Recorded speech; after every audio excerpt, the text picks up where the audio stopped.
We have a lot to get through, and we're going to start it right now with the successful launch of the Artemis. Yesterday, we went out to the dock to try to see if we could see anything. Unfortunately, we did not.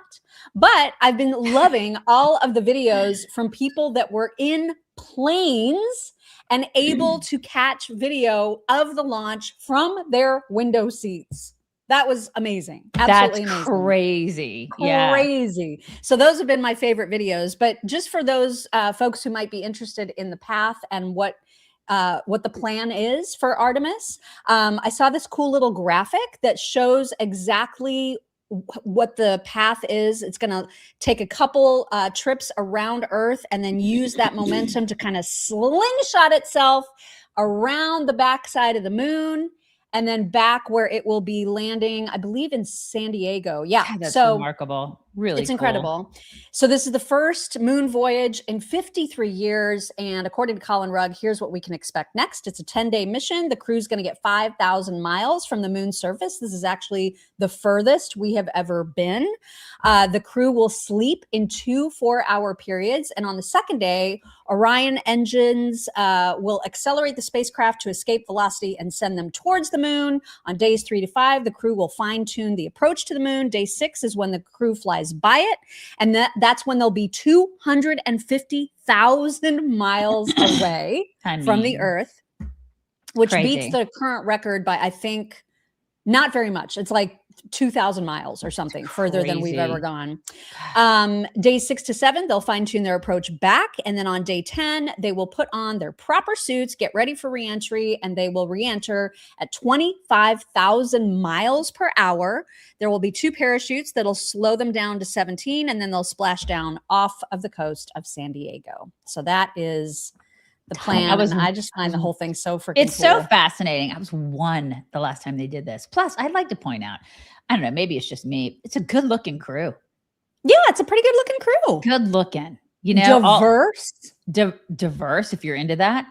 And then and just very, like, they look like they're really in shape, healthy. Mm-hmm. Good looking. Can you imagine what it must feel like to climb into that thing and know that you're about to blast off to the moon? I'd be pooping my pants. Oh my God. There would be so much graphic, but there'd be so much poop. Yeah, totally. It's incredible. Right. We need to remind everybody about what the pros use to take care of their computers, and that's WebRoot. Mm-hmm. Do it. Make the switch. Feel the difference. It's fast. It's modern. Antivirus protection. Do it. You can save 60% when you go to webroot.com/chicks. Webroot.com/chicks. Do it. So I did not stay up for Trump's speech. Pretty much knew how it was going to go. And after reading the transcript this morning and seeing the clips, it did go pretty much how we knew it was going to go. And that is that he tends to say things repeatedly that we've heard before. I don't know that he's the best messenger for this entire operation. He's not nearly as effective, I don't think, as Marco. But it's important that we hear from the president about what the plans are. And like a couple of the, I guess, takeaways would be that this is going to go on for another 2 to 3 weeks is what he was estimating. They're still working through negotiations with Iran, hopeful that those will be fruitful. But if they're not, he plans to knock the hell out of them. And he's going to be he's going to be attacking all kinds of, you know, energy sources and whatnot.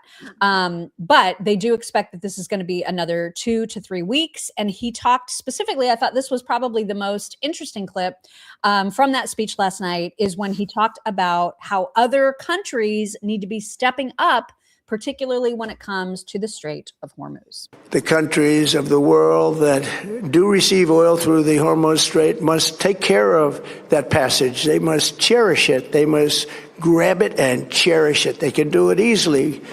We will be helpful, but they should take the lead in protecting the oil that they so desperately depend on. So to those countries that can't get fuel, many of which refuse to get involved in the decapitation of Iran, we had to do it ourselves. I have a suggestion. Number one, buy oil from the United States of America. We have plenty. We have so much. And number two, build up some delayed courage. Should have done it before. Should have done it with us, as we asked. Go to the Strait and just take it, protect it, use it for yourselves. Iran has been essentially decimated. The hard part is done, so it should be easy. And in any event, when this conflict is over, the Strait will open up naturally. It'll just open up naturally. They're going to want to be able to sell oil because that's all they have to try and rebuild. It will resume the flowing, and the gas prices will rapidly come back down. Stock prices will rapidly go back up. They haven't come down very much, frankly. They came down a little bit, but they've had some very good days over the last couple of days. So it was like that. Yeah, it was good. And then, like, one of the things is he basically alluded to the fact that this is all an investment in our children's future, which is something that it's like a theme for him. That's just one of the things that stood out for me. It's something that I don't think other presidents have really cared about, is my kids and my grandkids. They like to say they care, but right. But I don't think they really give a crap. And I think he actually does. I really believe that. I do. I know that people will fight with me on that, and I don't really care. But I do think that he cares about that. I think that as a grandpa and a dad, I think he cares about that. He loves this country, and he wants it to be what it was for him, like in the 70s, in the 80s. And we feel that way too. And 100%. So I think that's one of the reasons that he does the things that he does. I mean, you know, overall, obviously, I'm totally on board with what the operation is all about, and with the way that his entire team has communicated it. And so I know that there's, you know, according to polls and whatever, all the mainstream media wants to talk about how everybody is mad about this. Everybody is super mad. And so I know that the White House feels this intense need to keep explaining, because these same people will just be like, I don't understand what this operation is about. Oh my God. It doesn't matter how many times it's been explained. Right. I feel like he said the same. Like, I started watching this last night, and I'm like, I've heard all this stuff before. I know what he's. I'm out. I'm going to go to bed now. Exactly. But earlier in the day, he hosted like an Easter luncheon, and apparently the video of that, it was a little bit over an hour, and clips of that luncheon started, you know, filtering out to social media, and everybody was gobbling them up. And then it turns out they weren't supposed to be. Like, that whole thing was videotaped, but it wasn't supposed to be for public consumption. So now the official video has been made private, but all the clips are still circulating. And I don't know why they wouldn't just have it out publicly, because he was hilarious. It was the so entire funny. thing was so fun. It was. That is my favorite Trump, right? So we've got a few clips to share from that, including when he previewed the speech that he made last night. Here's how he said that was going to go. And tonight I'm making a little speech at 9 o'clock. And basically I'm going to tell everybody how great I am. What a great job I've done. What a phenomenal job. What a phenomenal job I've done.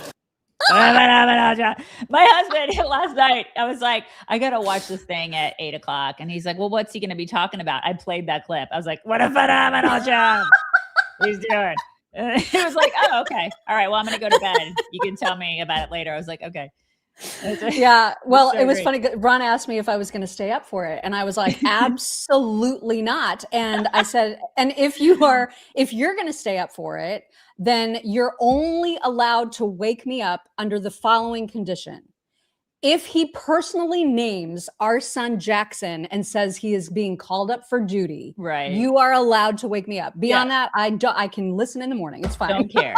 Do not care. So I'm good. It's a phenomenal job, you guys. Phenomenal. Right. So a couple more just fun little clips from that Easter luncheon. He also made fun of Macron, and here's what he said about him. Then I call up France, Macron, whose wife treats him extremely badly. And still recovering from the right to the jaw. And I say, Emmanuel, we'd love to have some help in the Gulf, even though we're setting records and knocking out bad people and knocking out ballistic missiles. We'd love to have some help. If you could you please send ships immediately? No. We cannot do that, Donald. We can do that after the war is won. Donald. No, Donald. No, Donald.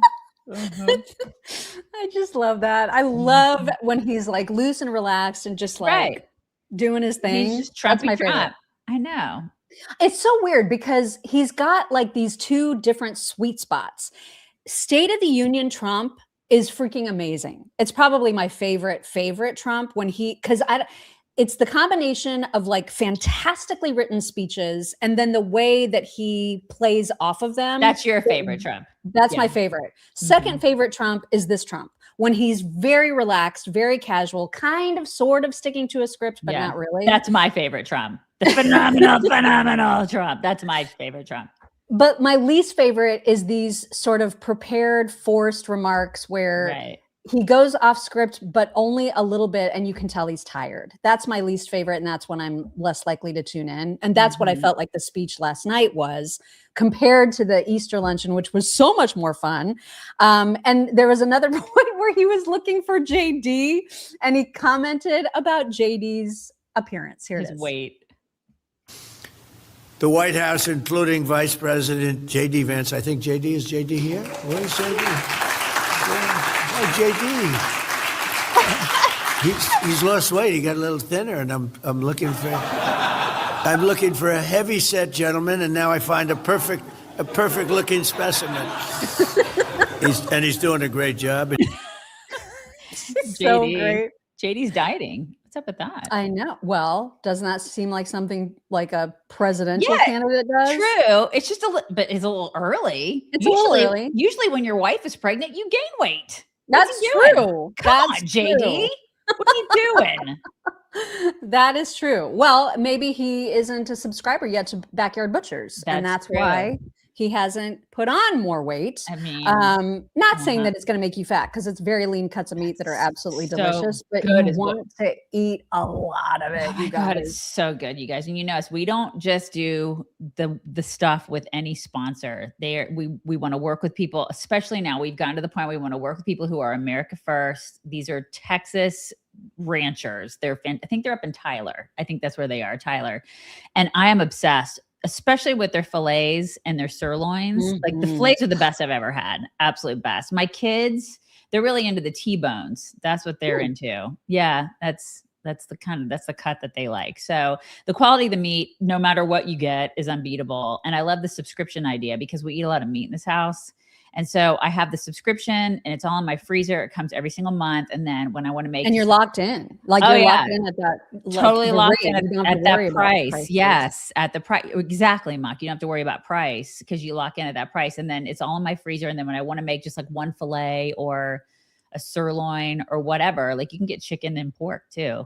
You can just get like a vacuum sealed little portion I can get out of my freezer. I got lunch, I got dinner, whatever. It's just really easy. I love it. We love this. I like that they're individually packed too. Yes. You only make what you want. You don't have to worry about like wrapping it up and worrying that it's going to get freezer burned. Right. They're all perfectly packaged. Yeah. Cause a lot of times it's just like Gwen and I will want a fillet and Greg doesn't want one that night, or if somebody's out or if she's not around and it's just Greg and I, whatever. It's just nice to be able to have like individual portions, which is great. And I know a lot of people are really into Maha. A lot of us are.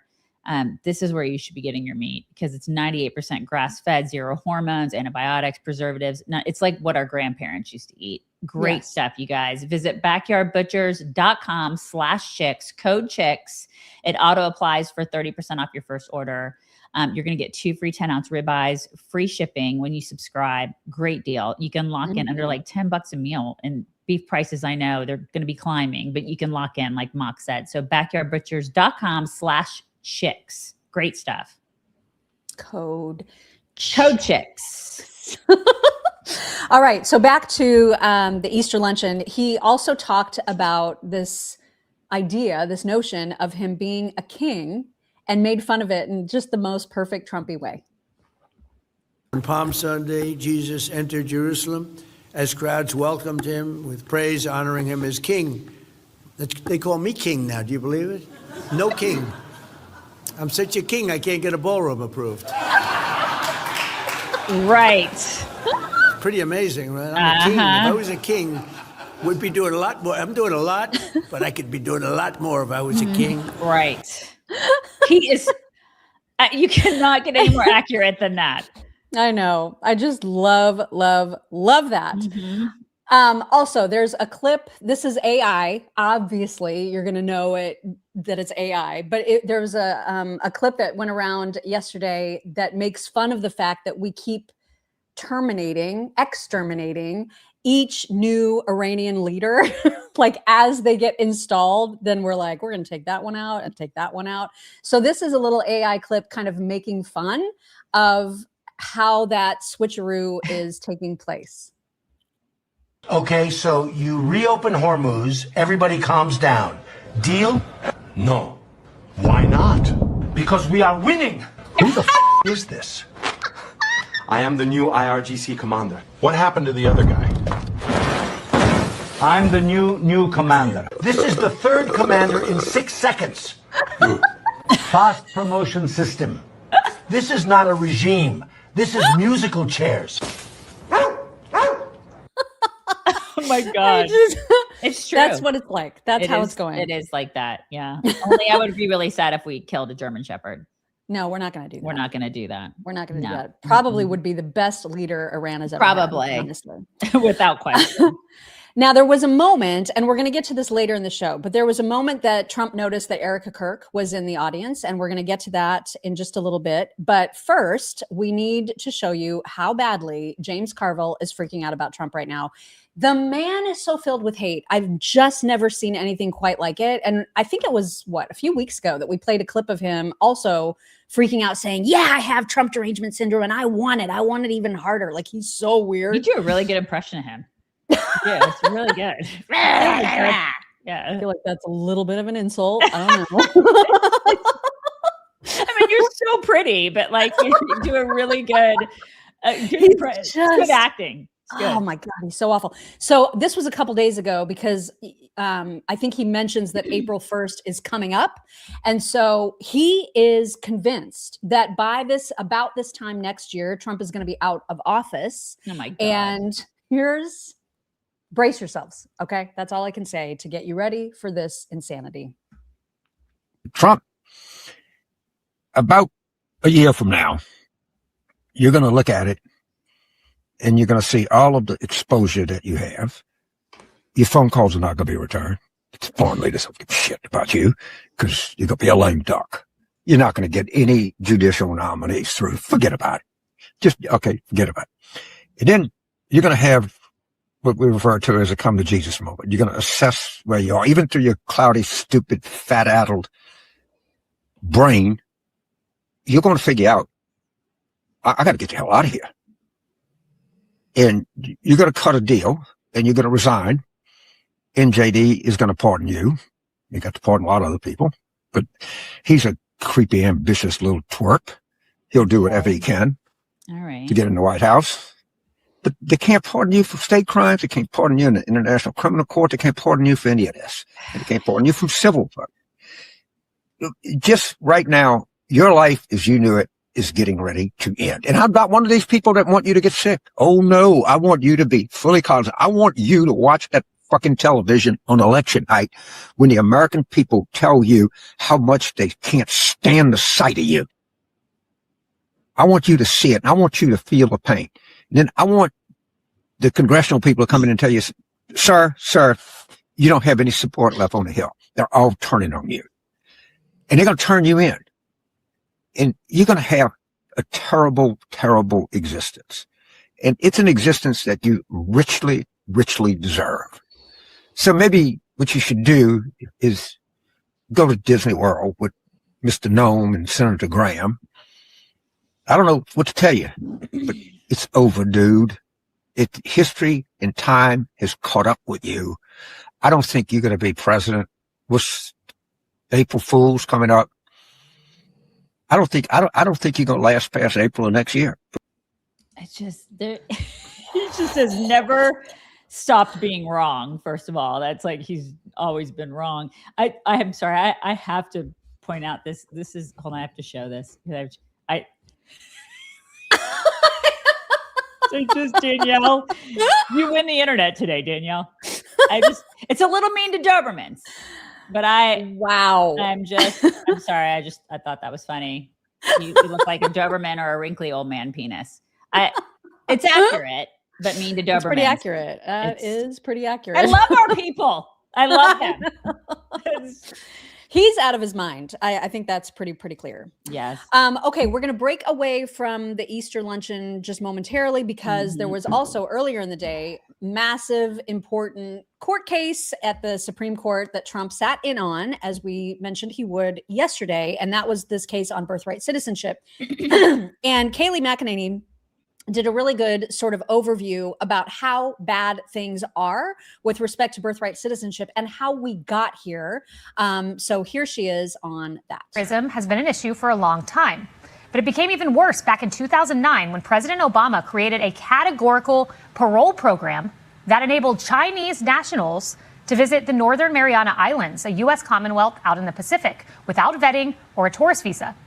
Then in 2014, President Obama entered a reciprocal visa agreement with China, allowing citizens of each country to travel between the two countries for up to 10 years on a single visa, opening the door even further to birth tourism. God. And in 2015, he changed the rules again, making birth a legally permissible use of a, quote, B visa.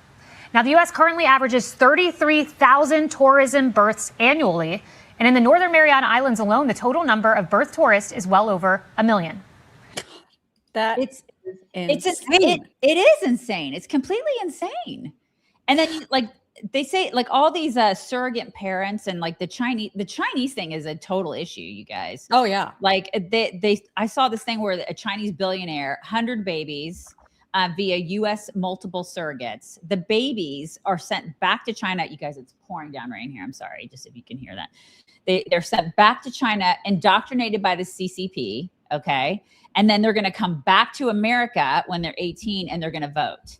I think we might even have that as a screenshot. Because Will Kane was talking about that.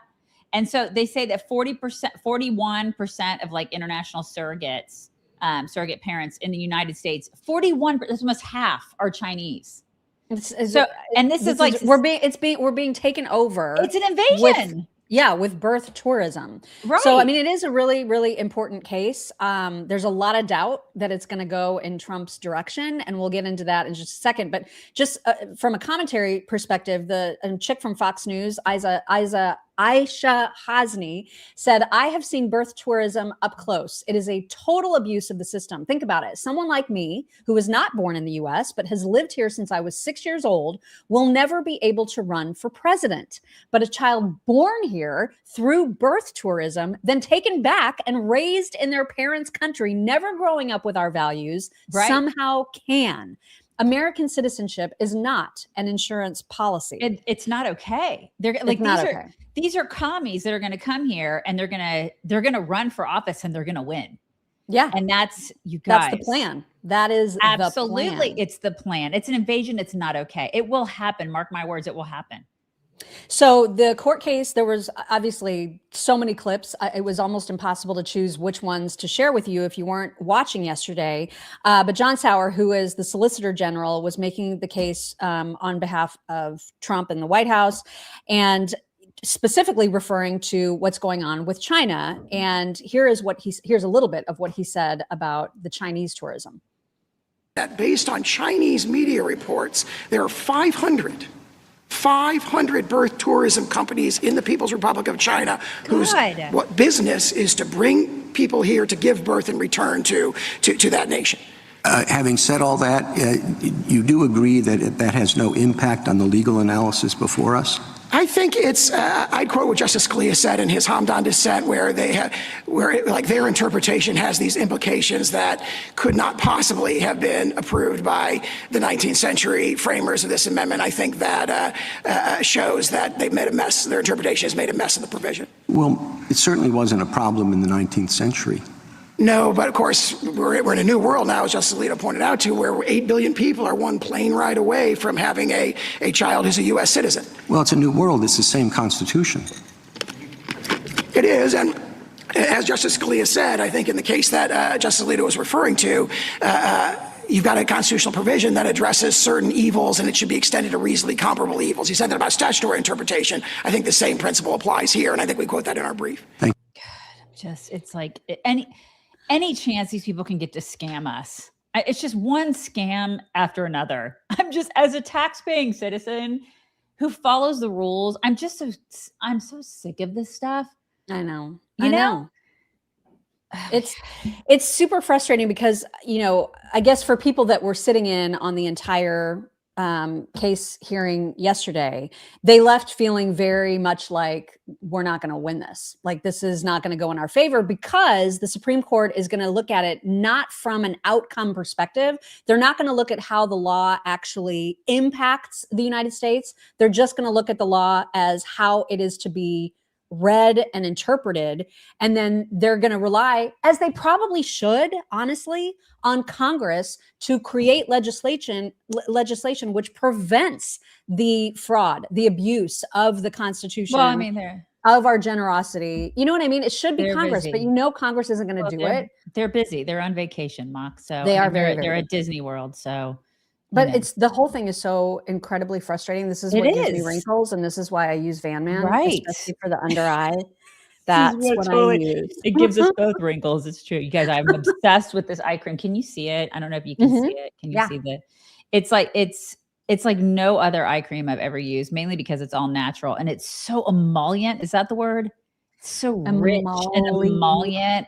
It looks shiny when I go to bed at night. It looks shiny when I go, Greg, my husband, would be like, you look like a greasy pork chop. Like it looks like you have Vaseline. Right. But it works. It soaks in, it just soaks in within hours and it works. This stuff is amazing. It has emu and castor oils and a bunch of other stuff in there. And they say it's good for not just your skin, but also it's good for eye health and fighting cataracts and floaters and vision stuff, like you and your floaters, I heard that it doesn't work for floaters, but says it's it's helpful. If it helps, that's amazing. I don't know how it would do that, but it's packed with royal jelly and organic green tea. Royal? It's royal. We'll never be royal, but this cream will be, And it has anti-aging oils, has frankincense and rose. It's really good. It's great stuff. I really, really love this stuff. And it has a bunch of collagen boosting. It's just natural and it smells good and it feels good. And I think it works. You can actually. A lot of our audience have said that too, that they cannot believe, that they wish they would have taken before pictures. Yeah. Because they could not believe the difference. It actually works, you guys. So, and it's natural, which is fantastic. It doesn't have a bunch of garbage in it. So go to vanman.shop/chicks. Use code chicks for 15% off your first order. They have a bunch of other stuff too, which is fantastic. vanman.shop/chicks, code chicks. Do it.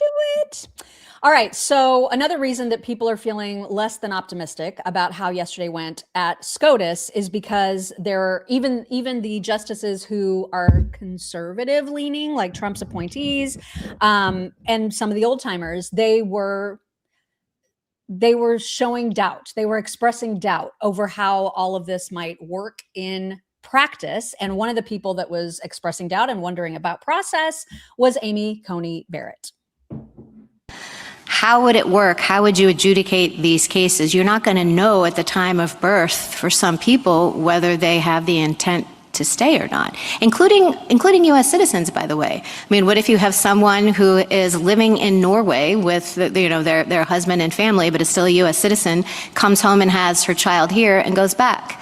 How do we know whether the child is a U.S. citizen because the parent didn't have an intent to stay? I'd say make 2 points, one practical, one legal. The practical point is under the terms of this executive order, you don't have to because the executive order turns on objectively verifiable things, which is immigration status. Are you lawfully present but temporarily present, or do you have an illegal status? So those kind of taking evidence, so to speak, under subjective intent wouldn't be done. And as to the constitutional point, obviously domicile is baked into a lot of constitutional and legal concepts, and there may be situations where facts are determined. But if you look at the guidance that all the agencies did after this court in Costa said the agency could go forward and issue guidance, the guidance provides, I think, very, very clear, objective, verifiable approaches to doing this. And so as a practical matter, I don't think it's presented by this executive order. So that was not apparently good enough for Ketanji Brown Jackson. Oh, of course not. Who was just as dumb as ever. Mm-hmm. I don't understand. She never does. But she also wanted to hear more about practical in practice, how does this work? And so he tried to answer, and then you're going to hear her all of a sudden be like, I don't care about transparency. I'm asking about process, or whatever it is that she's about to say here. She's just freaking obnoxious. And he explains very well the answer to her question, as you'll hear. Is there's currently a system where, for example, social security numbers are generated based on the birth certificate. They say this can still be, for the vast majority of instances, completely transparent. You will still get a... No, not transparent. I'm just talking about the particulars, because now you say your rule turns on whether the person intended to stay in the United States. And I think Justice Barrett brought this up. So are we bringing pregnant women in for depositions? What are we doing to figure this out? No, as I pointed out earlier, the executive order turns on lawfulness of status. So if you give birth to a baby in the hospital right now, it gets the birth certificate in the system. There's a computer system. So there's no opportunity. There's apparently no opportunity then for the person to prove or to say that they actually intended to stay in the United States. Absolutely not. The opposite is true. Their opportunity to dispute if they think they were wrongly denied, which would only happen in a tiny minority of cases, after the is fact. Directly addressing that guidance. After the fact. Yes. After their baby has been denied citizenship, then we can go through the process. Yes. And the way that, I'm summarizing because I'm not an expert in computers, but there's a computer program that currently automatically generates a social security number. SSA says, look, a social security number, non-citizens can have them if they have work authorization, so it doesn't prove citizenship. We'll give you a social security number, provided that the system automatically checks the immigration status of the parents, which there are robust databases for, and then it appears no different to the vast majority of birthing parents. Thank you. Thank you, counsel. This just makes me so crazy because of how hard they're making it, when so many countries across the globe have no problem doing this and have actually far more strict ways of doing it. I looked that up because I was super curious to know, like, why is this so hard?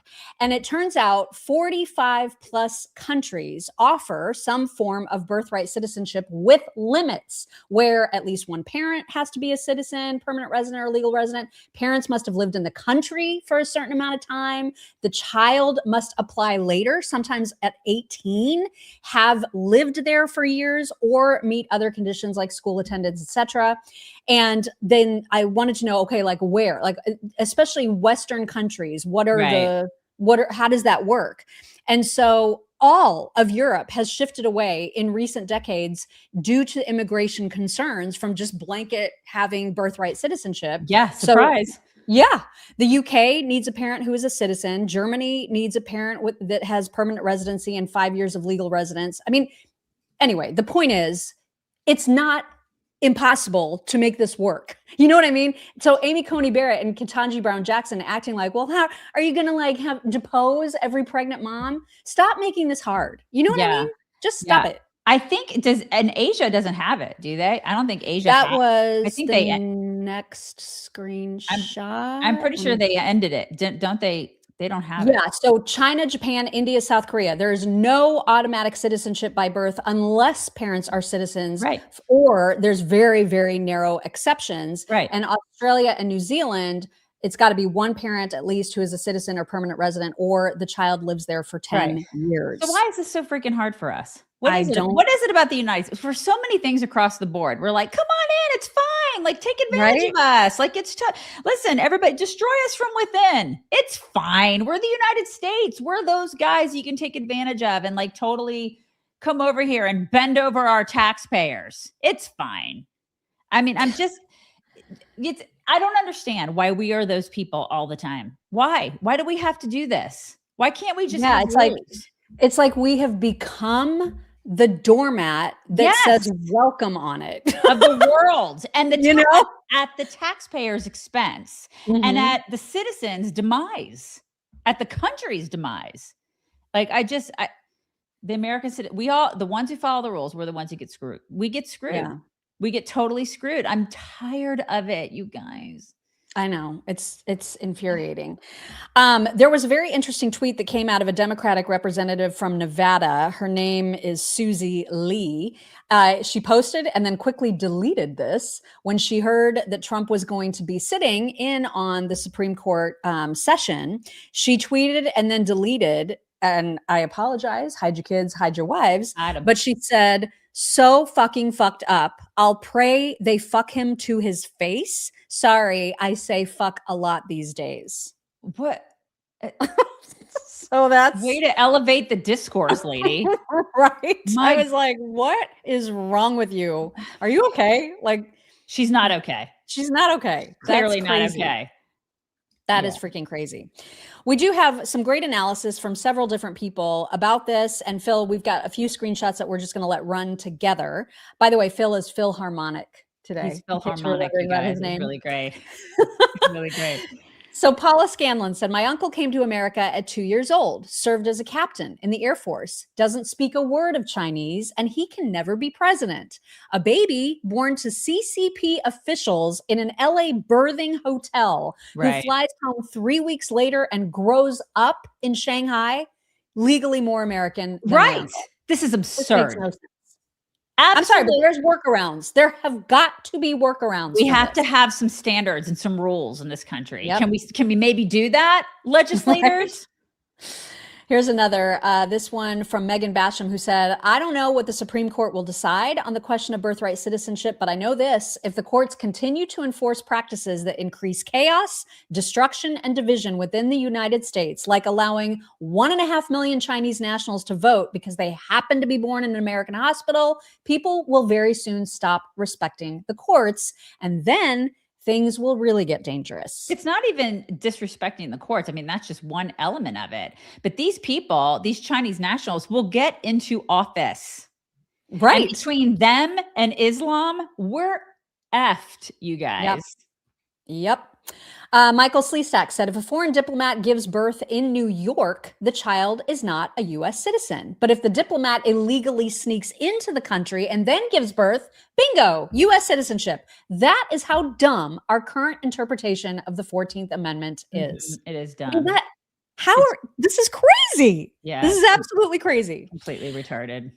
Liz Wheeler, in the next decade, over 1 million Chinese communists will be able to vote in American elections. You heard me. Thanks to birth tourism, Chinese billionaires are paying surrogates to birth their children on U.S. soil so the babies are American citizens. The kids are taken back to China after birth, raised as commies, and then when they're 18, they're allowed to vote in U.S. elections. Yeah. That is why birthright citizenship must end. 1 million votes swings any election. Soon, the Chinese commies will legally control our elections unless we end this. Yeah. I mean, there's so much that people need to wake up to. Oh my God. I know, right? It's absurd. It is. Just to prove once again how absolutely retarded Whoopi Goldberg is, when all the news came out that Trump was going to sit in on the Supreme Court session and people were freaking out, even though there is a literal assigned seat for the president to sit in. What? Oh my God. She decided that that meant he was going to be arguing his case. Oh my God. At least that is that's how this sounds to me. You tell me what you think. And we just have to get to this because this is unbelievable what's going on. Gotta get to it. Yeah. You know who is he's at the Supreme Court as we speak, making his case for signing an executive order that ends birthright citizenship in America. That's actually he's making his case, you guys. It's actually false. So the fact.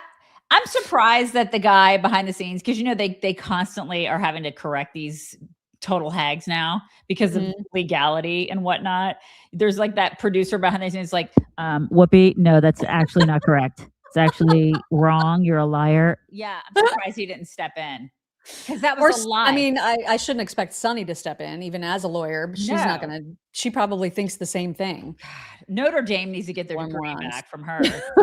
Right. Good Lord. Okay, we have a few more, like another series of screenshots that I wanted to share specifically because there are attorneys that I respect very, very much who are kind of preparing us in some way to not be totally disappointed when this does not go our way.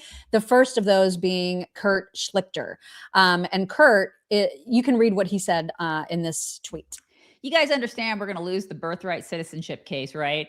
Before you completely freak out, the traditional understanding of the 14th Amendment, which we are seeking to change, is not an insane reading of it, Nor are arguments insane like the left has been same.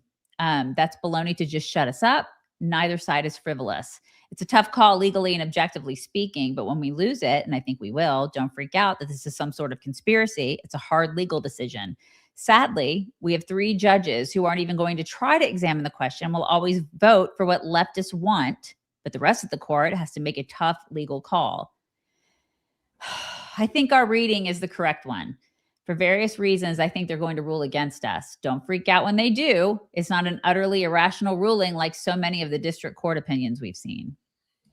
There was a reply or a retweet of that from Upstate Federalist who said, counterpoint, if I were the Chinese government, I would simply offer every pregnant woman a first-class flight, a 5-star hotel accommodation in the US at 8.5 months pregnant, wait 20 years, and then conquer the country. Why would I not do that? Exactly. This is right. The thing. And then he's telling us not to freak out. I mean, I feel like I'm a little freaked. Of course I'm going to freak out. Yeah, I'm a little freaked. And I was especially freaked because Mike Davis, who is, you know, like usually he's like, woo, ready to go. Like he's like a bulldog, right? And so when I saw his tweet about this, I was like, oh yeah, we've lost this. He said, it appears as though the Supreme Court is going to constitutionalize birthright citizenship for Chinese birth tourists. This means Chinese nationals have their babies in America, return to China with these new American citizens, vote in our elections, and receive our benefits. And when he sounds pessimistic, that's bad, you guys. That's real bad. Yeah, I think Snackums is right. Start studying your Mandarin, everybody. Right. Matt Walsh also with a good take saying the left's argument for birthright citizenship is obviously insane, but it's even more insane when you consider that they actually don't believe in your or my birthright. We're on stolen land and don't belong here, according to them. But the anchor baby, whose parents got here from Guatemala 10 seconds ago, has a birthright and is tied to this nation by blood for all of time. That's actually their position. It is so psychotic that you can't even argue against it. It's like trying to have a political debate with a dog. These people are not rational. Right. I could literally have a better political debate with all 3 of my dogs, and they're all stupid. They're all like criminals and they're stupid. Yeah. They eat horse crap, you guys. And I could have a better political debate with them. That's the thing. Yeah. It's just maddening. Now, there was another tweet from Matt Walsh, which I was like, when I first saw it, I was jarred by it. And then I was like, oh, maybe he's right. I don't know. Tell me what you think about this. He said, Clarence Thomas is a brilliant man, one of the greatest justices of all time. He also needs to retire immediately. He is 77. If Democrats win the midterms and then the presidency, which they very likely could, there is a significant chance they'll get to replace him with another Ketanji Brown Jackson. Right. That would be a disaster for the country. We need to get young conservatives on the court right now. Alito, too. He is 76. Both of them. Matt is absolutely right. I didn't think about that until right now. I just think of them as being there forever. And he's right. He's absolutely right. Oh my God. But if they win, they're going to pack the court anyway. So like it almost doesn't matter. I don't know. I don't know what matters. I hate to lose those voices. It matters. It matters. And we don't need another Amy Coney Barrett. Oh my God. We need 2 more of them. Can we find 2 more of them that are in their 30s or 40s? How about just getting like Ted Cruz would be good. Mike Davis. Let's put Mike Davis on the Supreme Court. Yes. Mike Davis would be great. Oh my God. He would be fantastic, wouldn't he? You know what else is fantastic? And that is laundry sauce. So if you are into smells, and I know a lot of people are, and you're also into like beautiful packaging. Beautiful packaging. Yes. Laundry sauce has the best scented like pods for laundry. This is like, here's an example. Look at them. They look like beautiful jewels. I know they are, right? I know it is so great. And I can't pick a favorite. I cannot pick a favorite scent. I have like 3 on hand. I switch it up. My laundry room is one of my favorite rooms in the house. I'm not even kidding. Cause I don't mind doing laundry. I don't mind it. I know a lot of people hate doing laundry, but I love my laundry. I have a TV in there. I'll hang out in there. It's sort of like my she shed. You know what I mean? Like a lot of men will escape to their little man cave. The laundry room is my she shed, and I go in there and I love it because it smells so good in there because I have all my laundry sauce, and I go in there and I hang out and I watch Fox News and I just, you know what I mean? It's like, it's my little spot, you know? And they have, they have all these different flavors, you know, little sauces, and it just turned a chore into something that's like self-care. It's very self-carey, don't you think?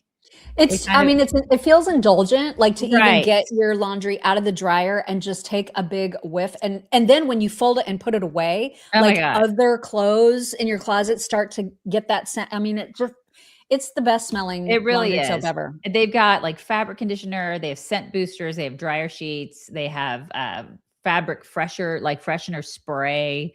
They have everything. My daughter's obsessed with this stuff. She's like, Mom, use the pink stuff. It's like rose. And so, Rose. I love that one. She loves the rose. That's her favorite. And she's really into smells because she's a teenage girl. So like she's so into this stuff. They have like Australian sandalwood and Italian. How do you pronounce that? Bergamo. Thank you. That. And then she loves the rose, the Egyptian rose. Plus it's in a pink package. So she's like, Anyway, the packaging is gorgeous. It's absolutely stunning. So you can get 20% off your entire order when you use code CHICKS20 at laundrysauce.com/chicks20. You guys, 20% off. It's worth it. It's awesome. So worth it. It's really fun. If you're like the person that does the laundry in your house, check it out and try it. It's really great. So CHICKS20 at laundrysauce.com/chicks20. Do it. So there was an announcement, and I'm going to have you read a lot. So you got your good glasses on. I got my good glasses on. Yep. So Trump is obviously getting sick and tired, as we all are, about DHS not being funded. And so he came out with this announcement on Truth Social yesterday. Here's what he said. This is just the first page, by the way. Republicans fully support our great men and women of law enforcement. Maybe the word should be love. America thanks each and every one of our wonderful police, Border Patrol, ICE, and others for their work to protect our cities, towns, streets, and indeed our country itself. Unlike Republicans, Democrats want to defund the police, Border Patrol, and all immigration enforcement. They want to allow criminals, the mentally insane, and lunatics from all over the world to come into our country totally unvetted and unchecked, putting Americans in serious danger. That's why we are going forward to fund our incredible ICE agents and Border Patrol through a process that doesn't need radical left Democrat votes and bypasses the Senate filibuster, which should be repealed immediately, working in close conjunction with House Speaker Mike Johnson and Senate Leader John Thune. We are going to work as fast and as focused as possible to replenish funding for our border and ICE agents, and the radical left Democrats won't be able to stop us. We will not allow them to hurt the families of these great patriots by defunding them. I am asking the bill be on my desk no later than June 1st. Our law enforcement officers and the American people should not have to wait until the Democrats see reason, learn the hard way through the polls. Hopefully everyone will be voting Republican for the midterms through simple unification. Republicans can do this without the Democrats. Here's the rest. In the meantime, we will continue to use funding from the great, big, beautiful bill, which is giving record tax rebates to citizens all over the country to ensure that ICE and Border Patrol agents are paid on time and in full, as we have been doing for them throughout the Democrat shutdown. Immigration enforcement will continue and our border will remain secure with no murderers, drug dealers, or criminals of any kind entering our country. The American people should use this opportunity to reflect on the tens of millions of illegal aliens, including many violent criminals such as murderers, rapists, human traffickers, child molesters, and more, that Joe Biden and his far-left liberal Democrat cronies in Congress, led by Hakeem Jeffries and Chuck Schumer, invited and allowed into our country for the 4 years before I took office. These radical, weak, and incompetent Democrats have made clear that if they resume power, they will never again provide funding to secure our border or enforce our immigration laws. The Democrats are the party of open borders for criminals, crimes, zero immigration enforcement, defunding the police, and allowing the worst of the worst to have get-out-of-jail-free cards. They want America to be open and available to violent criminals, thugs, and lowlifes, not our great and loving American patriots. Don't forget that in November. Win the midterms. Thank you for your attention to this matter. And then, listen, I just want to point out, people think that he has dementia. Did you hear what I just read? Seriously. He wrote that. He wrote it. That was from his brain. But you tell me how he has dementia. Oh, people are saying that like his speech last night proves that he is incoherent and all. I mean, they just don't understand the weave, obviously. They don't understand the weave. But anyway, so when I first read that, I was like, okay, all right. So they're gonna move forward. If they're not gonna, eliminate the filibuster, they've got this reconciliation process method that they can use to make sure that ICE and BP gets funded. So, but I was still confused about like how that actually works. Because when it comes to process and procedure and the Senate rules and all that parliamentary stuff, I don't get it. Not afraid to admit that I don't get it. But then, so Senator John Thune and then Leader Mike Johnson released a joint statement. So Trump released that tweet first, and then Senator Thune and Mike Johnson released the same statement. I'm not going to make you read this, don't worry, because I know it's way too little. Oh my God, thank you. But I just wanted you to see that, there was this statement released, and I read it and I was like, okay, I'm just not clear on what this means. But then Bill Maluzhin put out a tweet that I thought explained it really, really well, if you want to read this. Thune and Johnson announced the apparent path forward on DHS funding. They will support the bill the Senate passed with Dem support at 2 a.m. last Friday that funds all of DHS except ICE and CBP, and will attempt to fund CBP and ICE through reconciliation without Dem votes. Dems get zero ICE reforms they had been demanding, but can tell their base that they held the line on not funding ICE and CBP, and have now established a precedent that ICE and CBP can be separated out. Republicans were unable to fund ICE and CBP through appropriations after negotiations with Senate Dems collapsed. So they will now have to turn to the complicated budget reconciliation process, which will require only a simple majority of 51 votes in the Senate to pass. However, the process could take months, and it's not a guarantee. Trump wants the bill on his desk by June 1st. All of this as DHS has been unfunded for almost 50 days, and a lot of people are hurting in the process. Does anyone win? I don't know. No. I hate these people. I hate these freaking people, Mock. Oh, you don't hate them near enough. God. Because in addition to all of that, while, people are struggling and suffering, there was this photo that TMZ released yesterday of 30 members of Congress enjoying a taxpayer-funded trip to Scotland. Look at them like checking out Edinburgh, presumably. I don't know if that's where they are, but they're off gallivanting around in Scotland on a little field trip while, Coast Guard and others are just not getting paid, right? How can they do this in their right minds? How do they think this is okay? Like from an optics perspective. It's just vile. I freaking Absolutely hate vile. these people. I know. And you should hate them harder. Everybody hate them even harder.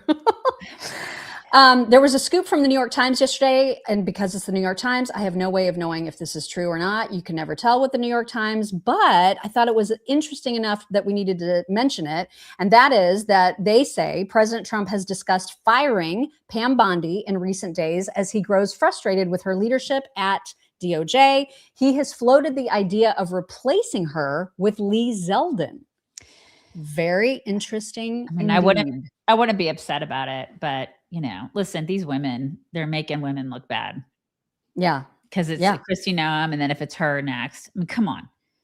What are you doing? Yeah. Not your job. Know. Again, it's New York Times. I make of that what you will. Okay. But I wouldn't be surprised. I would not be like, oh, really? Well, I'm sure he feels like all of us when we're like, is somebody ever going to go to freaking jail? Right. And I'm sure he's sick and tired of nobody going to jail. Right. A year later, be kind of nice. Yeah. Eric Swalwell, who was running for governor in California, and you may know him from such things as farting on camera and sleeping with a Chinese spy named Fang Fang. We need to get him a cape that says "Fart Boy." He just needs to wear it all the time. Well, there's some interesting little bits of information coming out about Eric Swalwell and his relationships with various interns, you guys. Gross. The Democratic candidate currently leading in the California governor's race has a known history of being predatory towards women. And while it may be seen as politically expedient to sweep this under the rug, it is the wrong thing to do, and we know it. I worked on the Hill. I know many women who still do, and this message that I received yesterday is not unique. I have received others, and there are many women who have reached out to other political commentators and to reporters with their stories. This particular message message follows the same pattern as the other allegations currently circulating. You know Eric Swalwell has slept with many of his interns and makes them all sign NDAs so they don't speak up, right? Gross. And when I was 19, he tried hitting on me and sliding into my DMs, and I have so many other friends that have similar experiences with him. Like I said, this message that I received is not an anomaly, it's part of a pattern. Other commentators have come forward, like this one, saying that no less than a dozen people have come forward to them alleging that Swalwell has had inappropriate relationships with young staffers for years. Lastly, I would not be surprised if we soon see many other folks come forward. Conversations that I have had suggest that creators who have heard these stories and women who have experienced it are currently sitting on the sidelines because they're afraid of retaliation, of not being able to work in this space anymore if they speak up. But I think as more people come forward, we will hear other voices coming in and echoing these allegations. So we need to deal with this and address this now. Okay, they're afraid of working in this space. Okay, well then become a conservative. I bet that you'll get hired there. Speak out. Why would you? Why? Seriously. If you're a Democrat woman and you've been through that, how could you even remain a Democrat at that point? Like, first of all, I don't know how you can be a Democrat anyway, but then if you go through that and that guy's being protected somehow and he's trying to make people or women, young women, sign NDAs to basically say he didn't do this or to just be hush hush about it. He's, first of all, ew. Why? Like, that's the main point right there. Is just the ew factor. The main point is, oh my God, ew. Why? First of all, the smell alone, like just being around him. Can you imagine what he smells like? I don't want to. None of us want to imagine that. But oh God, it's just, he's so vile in every single way. So vile. And I look forward to hearing more of those. I mean, I don't look forward to hearing the stories, but I expect that we're going to hear more of these kinds of stories. But it probably won't matter because it's Democrats. Harley Cat just said egg salad. Ew. Ew. I will never be able to look at egg salad the same way again, Harley Cat. Thank you. Thank you for that. I appreciate it. I used to like egg salad. Thanks. You know how like the Podcanistan Podcastistan or whatever people are calling the woke right group of podcasters. Now they're all like so incestuous. They just keep going on each other's shows and that's all they've got because they're just this small clique of grossness. Yeah. Right. So of course, yesterday Tucker had Dave Smith on his podcast, which makes perfect sense. Naturally. But what you are about to hear is I can't even believe that they actually believe the words that are coming out of their mouths, but yet they do. And they're very earnest about what you're going to hear right now. I just need you to brace yourselves for this crazy because I can't believe that they're serious, but they are. Okay. But I mean, I do think you often hear, anti-Semitism is on the rise. I agree with that. Yeah. And I wish it wasn't true, but that is absolutely real, and I know that I'm blamed for it. Okay, but I'm against it. I think you're one of the. Okay, I'm really against. I know people will mock me for saying this, but I genuinely think it's true. I think you are one of the leading fighters against anti-Semitism in the country. I think so, and I think I do what I can to be that as well. That's the first time he's ever been funny. and he's a comedian, right? It's like, this is the thing. How can you call yourself a comic and never be funny? Well, he just was funny. There it is right there. But they weren't trying to be funny. That's what's so crazy. It's like, how do they say that out loud? I know. And believe it. I just couldn't. I was stunned when I heard that clip. Absolutely stunned. What in the world? You guys, what in the world? I can't. But that happened. That really happened. Yes. And then meanwhile, Douglas Murray wrote a fantastic column about Tucker and MAGA and Tucker's influence, etc. And Trump reposted it. I love Douglas Murray. I love him. I know. I love it too. And so I can't remember who does the summary that you're about to see of the article. So if you missed the article, you're going to get a quick summary, which I want you to read. And just know, again, Trump reposted this. So he clearly, his relationship with Tucker. Yes, he's absolutely on the right side. Here is the summary, which is fantastic. Can you read that? Yes. I mean, it's going to be hard, but I'm going to do it. Here we go. President Trump posted an article by Douglas Murray that highlights Tucker Carlson's extremism, embrace of Islamists, and America Last. The article is titled, Deranged Tucker Carlson Backstabs Trump. Several of the top lines in this piece include, while the president has advocated a strong defense of America's regional allies, Carlson has spent 100% of his time trying to turn the MAGA base against Israel and in favor of Islamist regimes. Fact check, true. His podcast has become a remorseless roll call of Holocaust deniers, anti-Semites, Islamic extremists, and World War II revisionists. True. While attacking Trump, Carlson eagerly softball interviews people who love both Adolf Hitler and Joseph Stalin. Also true. Mm-hmm. While accusing everyone else of being obsessed with Israel, Carlson has obsessed about nothing else. While saying we're not allowed to talk about Jews, he has talked about nothing but Jews. Right? This is the thing that's my favorite line, I think. Yes, because totally. it's such an absurd proposition whenever they say, oh, we're not allowed to talk about Jews. Dude, that's all you do. Totally. This culminated in Carlson calling Trump's actions evil. From being Trump cheerleaders, Carlson and company are trying to do everything they can to destroy the president. Also true. I love that Trump and retweeted MAGA it. God, I and love that. MAGA's being demonized too. This is what's happening, and they're doing it under the umbrella of Christianity, which pisses me off. Yeah. And Dave Smith. That again, the guy. Listen, they're fighting. They're the biggest fighters against anti-Semitism. Those two. I mean, since when is that guy? He calls that's his bio is comic. When has he been funny? Like, with the exception of that, when has he ever been funny? I just need to understand. Did he used to do like stand up? Because I've never. Yeah, seen he him be still funny. does. He still. That is his actual job. He needs to change it stand-up to comedy. Angry Elf. That's what he needs to change it to. All right, we promised we would get back to this Easter luncheon, and specifically, the moment that Trump noticed Erika Kirk was in the room was just the cutest thing ever. You can just see you can see him literally in real time become disarmed by the fact that he is seeing her. And he has similar advice for her that we do, actually. Here he is. Anybody that doesn't want, hello, darling. Wow, this is a good table. I like that table. You're doing well, right? Okay. I think you should sue him, but I told her, you ought to sue somebody. They're so jealous of Erika. I said, you ought to sue their. I can say it, you're not allowed to say this, you have to be nicer.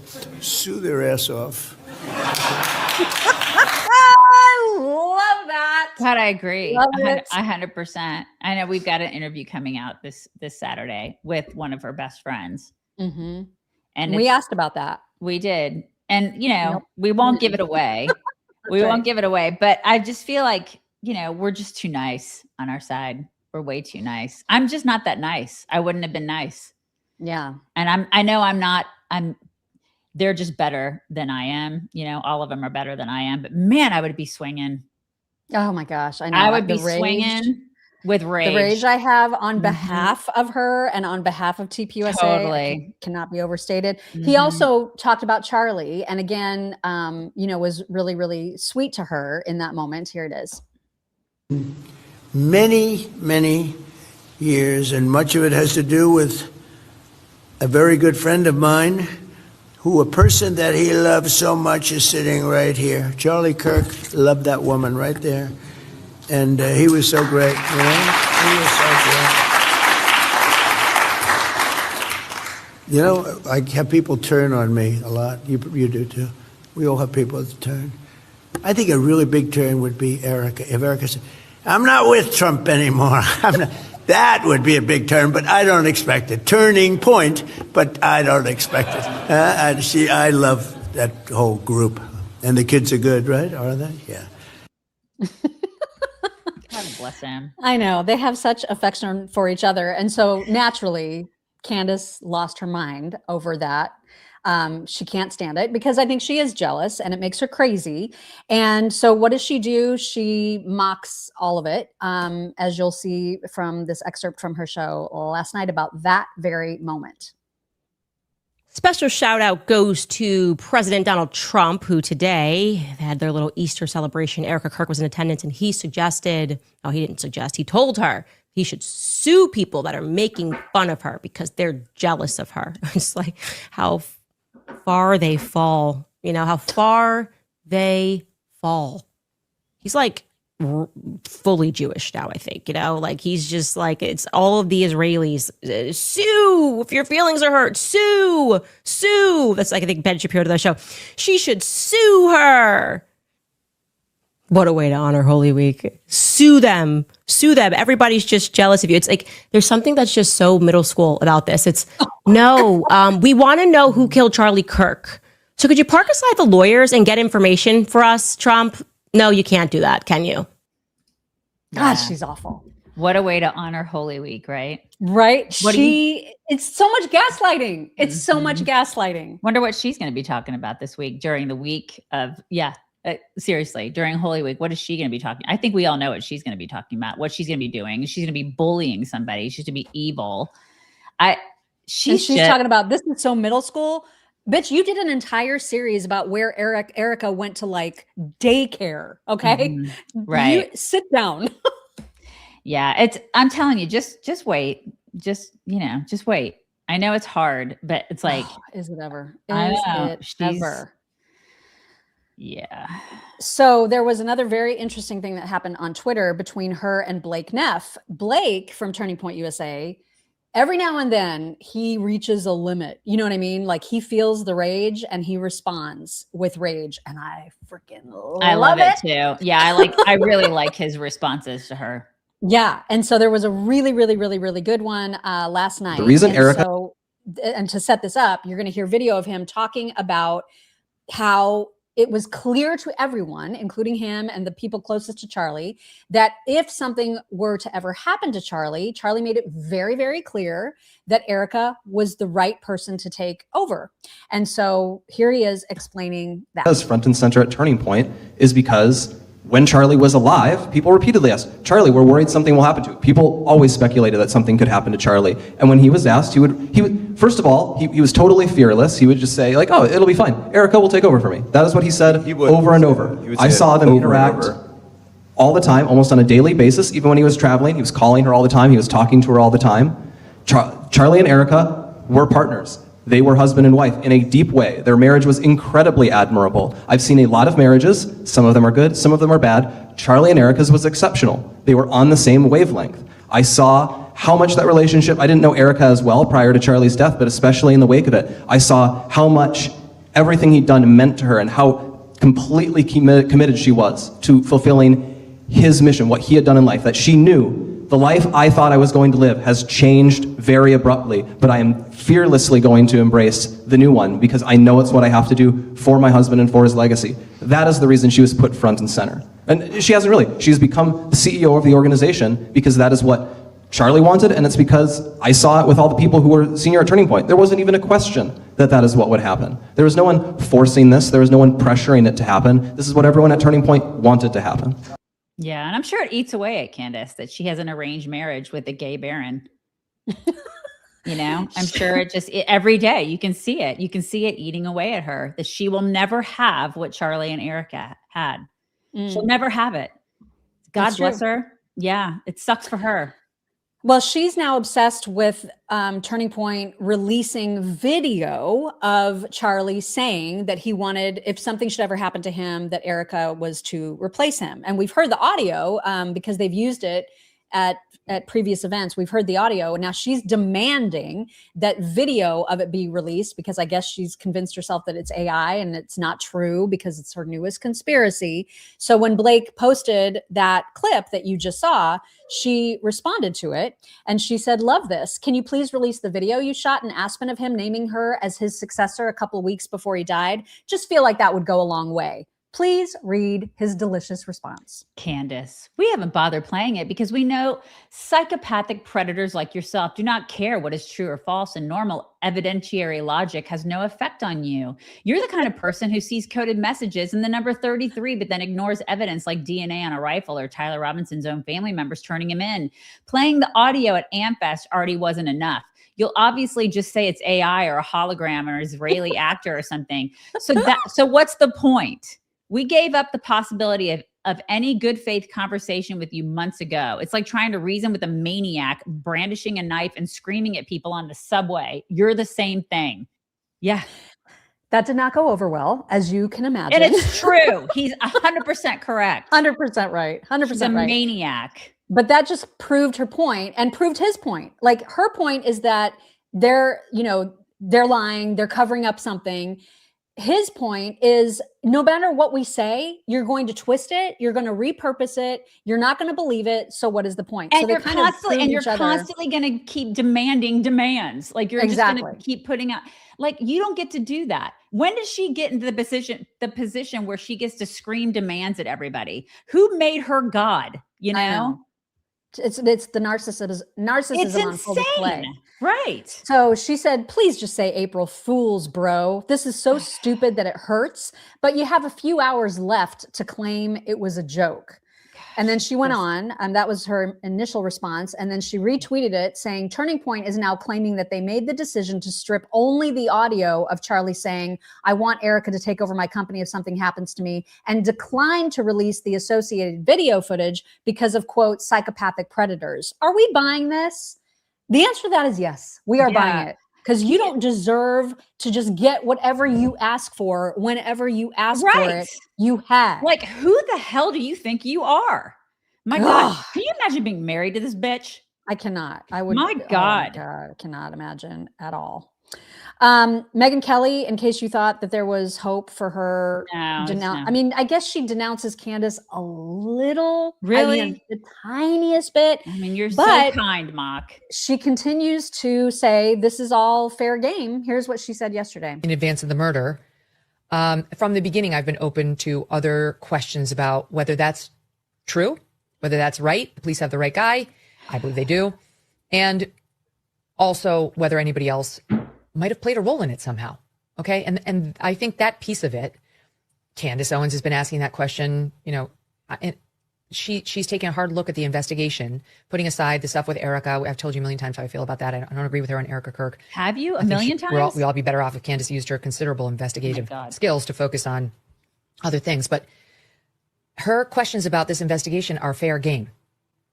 And she does have some sources. And I think that's the reason, in part. It's not just Candace. Many others have got questions about the investigation here and about whether what we're being told makes sense. And does Tyler Robinson, those text messages with the boyfriend sounded fake? I mean, they did sound fake, but that doesn't mean they are fake. And that's why I think this Daily Mail headline got so much attention earlier this week, even though it turns out I'm sorry. misleading. Yeah. So speaking of the misleading headline, I loved No Soup for Knowles saying Daily Mail's like, well, not a match. This was such a perfect illustration of what they were trying to say. Oh my gosh, it's ridiculous. But anyway, it's too little too late for me. What is she trying to say now that a million times she's talked about how I've made it very clear that I don't agree with what she said about Erika. As clear as mud. I can't. It's just that she dances around it so often, and she won't just say she won't just say that Candace is evil, that what she is saying about Erika is evil. Why can't she just say that? Because she's not going to say that now, because she chose a side. We know what side you're on. And so I'm done. Yeah, I know. I'm done here. Tomorrow, I had it in for today, but I think we're going to save it for tomorrow because my kid is home and I'm dying to see him. So we are going to do some fun stuff, but we're going to talk about aliens tomorrow. Okay. We've got a lot of stuff to talk about with aliens tomorrow. It's going to be good stuff. But for now, we've got two really fun things to show you. One, which is just a it's such a feel good story about a mama in Baltimore whose son, teenage son, maybe even a little older, I'm not sure exactly the age of the son, but it's on camera that her son stole money out of a tip jar at one of those food trucks. No. Yeah. And she came to repay the owner. And it was an incredible exchange that you just have to see. You will love this. A little while ago, a young man came to your stand and took money out of a tip jar. I'm his mother. Oh! How much did he take from you? Like something I couldn't pay attention, like 20 to... What do you think he took from you? I see the first. I couldn't see the second. Is How much do you think he took from you? about $30, I think. But you don't need to pay. No, I'm gonna pay it because my son wasn't raised like that. Why he is doing that? I don't want to ask. But No. Listen to me. My son wasn't raised like that. My son drinks, and when he drinks, he does stupid stuff. I want to pay you back because you don't deserve to be stolen from. You're here to do a service. I appreciate it. He took it from your tip jar. $30 go back to your tip jar. God bless you. I'm sorry, ma'am. It's okay. I put him. I'm sorry. I put my son in treatment. I pray he stays and get some help. But I want you to be okay. Can I come and hug? Of course. Yes. You know, I am live streaming. People like sharing everything everywhere. I'm sorry. It's okay. Okay, guys, let me hug. I just I'm love sorry. both. You know, I like peace. Of Yeah. Come here. Come here. God here. Guys, bless look. both of these people. Yeah, my mom too. You know. I Yes. want you to be okay. Please. I always love peace, respect, love. That's what I always You say. do a good I am sorry. service. You're helping this community. God bless you. My heart. Thank you. Good night, ma'am. Thank you so much. Thank you, ma'am. Can you even with how precious that is? That exchange was everything. What a mama. That is the Isn't that greatest. the best thing I ever? hope her boy sees that. Yeah. Oh God, it's just the most precious thing. That's so sweet. All right. And then we do have another fun thing, and that is, maybe you guys have seen them. I'm sure you have, because it's a hugely popular account called We Rate Dogs. Yes. Okay. I love it. I love And it. so they have rated the worst dogs ever. I can't And believe they haven't seen mine yet. So you there's should that. submit a video. Totally. But they have rated the worst dogs ever. This was for April Fools, and it's just, even the worst dogs are the best dogs. You know what I Yes, mean? totally. So please enjoy. The dogs have not been very good. Here are my top 10 worst dogs. At number 10, we have Sugar. He will put other dogs in a headlock. Don't do the spank. At number 9, we have Malik. He busted a hole in the wall while playing with his brother.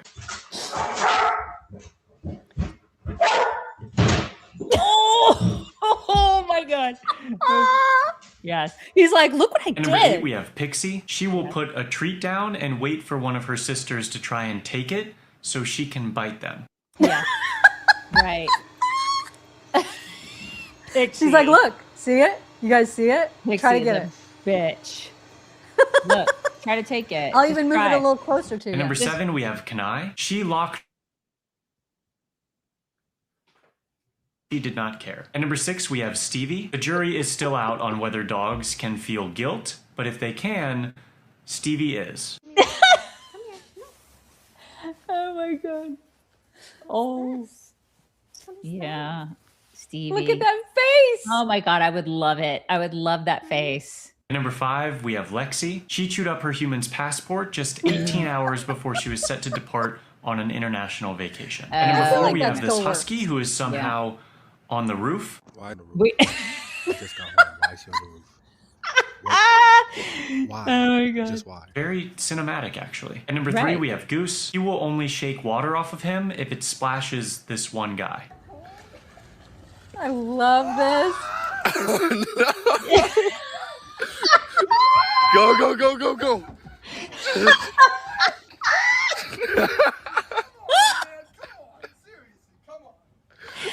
Oh my God, I love it. That's so great. He's like, yeah, I'm going to get you. Come on, it's a game.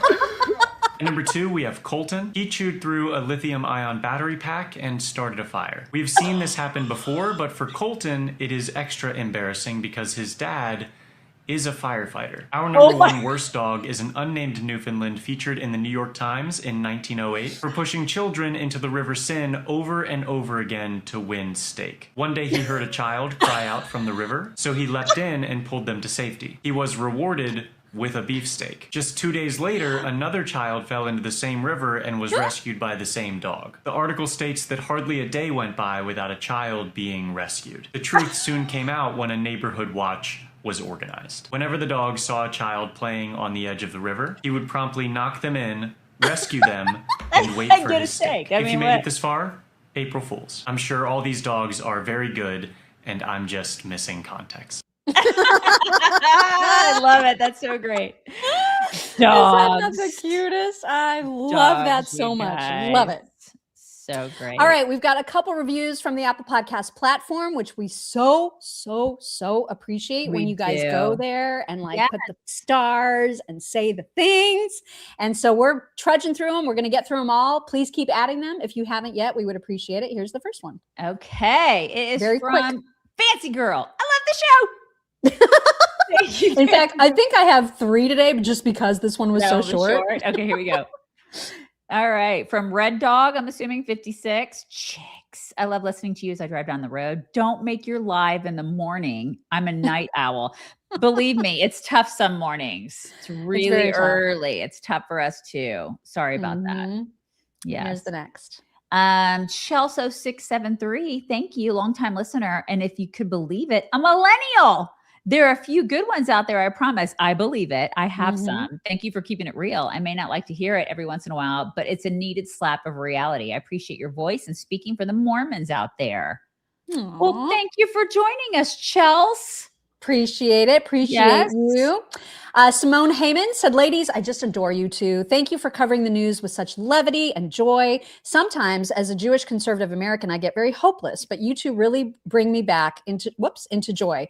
God bless you, and Hag Samayach, I think is how you say it, to your Jewish listeners. What does that mean? I think it's just happy holidays in general. Happy holidays? Okay. Yeah. Let's see. She also said something I keep thinking about, these NATO countries, they provide all these free services to their citizens like healthcare, etc. Why? Because the US is paying for their defense. Yes. Right? Imagine if they had to pay for their own defense and we got that money back. You're absolutely freaking correct, Simone. That's a really, really good point. Yes. Heather Sella said a little something for your kid's wedding at the Donald J. Trump Presidential Library. I'll pay it off eventually. P.S. Mock, I also sleep with my wrists curled Like in. this. I hope your brace helps. It really does, you guys, because it stops you from curling it and then you don't wake up with sore wrists. I highly recommend it. Let's see. Over on Locals, Audrey Krause 5 said James Carville is foaming at the mouth with the most severe case of TDS. Wow. Mock, have the best time with Jackson. We will miss you. Thank you, guys. I'm still here tomorrow, by the way. She's here Still tomorrow. Yeah. Roth Lady Wright said, James is like that grumpy old man that hasn't had sex in ever, with marble ball syndrome, chronic constipation, and absolutely has siblings for parents. He also proves my statement, all the wrong people are dying. Please, God, make them shut up or give them some sense. So true. It really is true. She also said, how are our elected officials so stupid? Why do they hate us so much? I am so over it. And that was all caps. They hate us, but yet they're happy to take our money. Very happy. Happy to take trips to Scotland with it. Totally. You're welcome. Now you. Marcy Peralez. There she is. Good morning, Mock and Daisy. Happy Friday Eve. Hope you have a wonderful day. Much love. I'm going to get an endoscopy today. It's going to be a great day. Woo! Woo! GCQC 1111. Proud mama here. My son got to go to the Artemis launch. He's going to try to get tickets for the immediate family to see the next one to the moon. I called him right after they launched and he was elated. That is the coolest It's thing. very, Oh very my cool. Shelly Bolton. Hi, y'all. Let's help a chick out. Hit the like and subscribe if you haven't already, and share if you care to, so everyone can see how awesome our chicks are and why we love them so much. It's so sweet, Shelly. Thank you.